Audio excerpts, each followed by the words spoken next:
just before. You good? Good. Everybody good? Good evening, everybody. We're with our mayor, with Dr. Elder, and our commander from the 8th District, with some other support personnel. Tonight, just before 1:30 a.m., we were notified that shots were fired here in the 100 block of Bourbon Street. As you know, this is the Bayou Classic weekend. We had Bayou Classic coverage with a large number of police officers right here in this block, 30 or more in the block, officers on mounted patrol in this block. We were notified that shots were fired. Our officers were right there who heard those shots, responded to those shots, ran right towards it. What we know right now is that 10 victims were shot, ranging from ages 20 to 37, 2 females, 8 males, one of whom has expired at the hospital. We do not have the information about what precipitated the shooting right now, other than shots rang out. We responded to it. We heard it. We were able to make 2 arrests on this scene.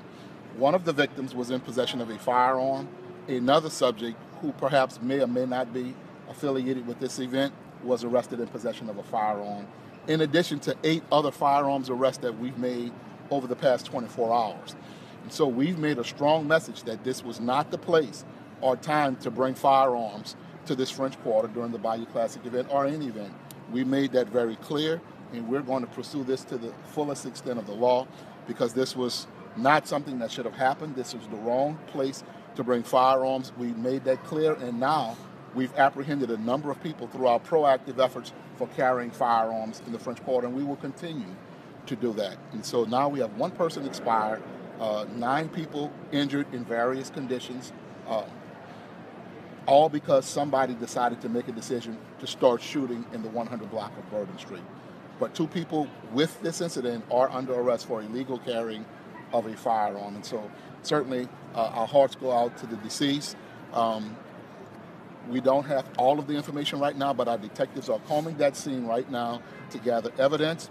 We're looking for witnesses. We're interviewing those victims. But what we want is anybody who has any information about what happened out here, what you saw, what you heard, we're asking you to call us. We're asking you to call Crime Stoppers and deliver that information to us. So, number 1, we can hold those accountable who committed this heinous crime and prosecute them to the fullest extent of the law. Just a very tragic and unacceptable set of circumstances, especially on a night like this. As the chief said, we had a robust presence of police officers. EMS was actually on the scene less than a half a block away when the incident happened. But we're going to pursue these individuals very, very aggressively. And as the chief said, our thoughts and our prayers go out to the victims.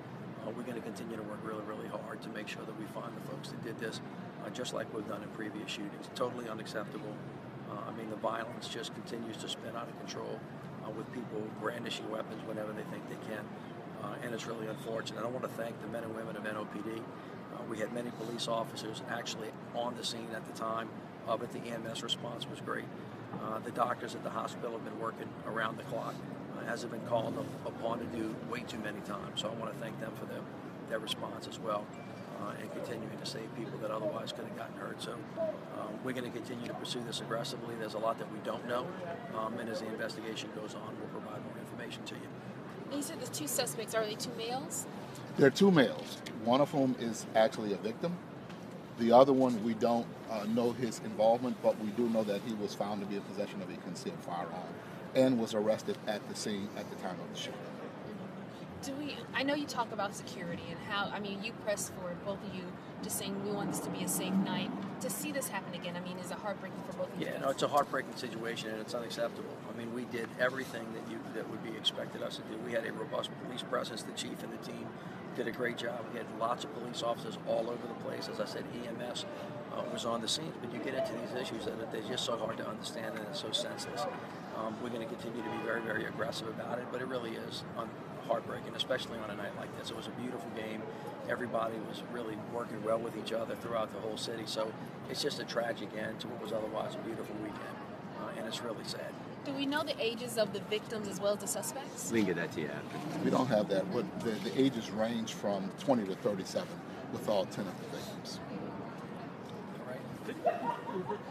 The gentleman who was arrested with the gun, was that gun fired, or did he just happen to have it on him? So those are questions that we're asking, and that's evidence that we're combing through right now to make those determinations. What we know right now is that he was actually arrested and caught for carrying a firearm that was concealed. All right. Thanks, guys. Thank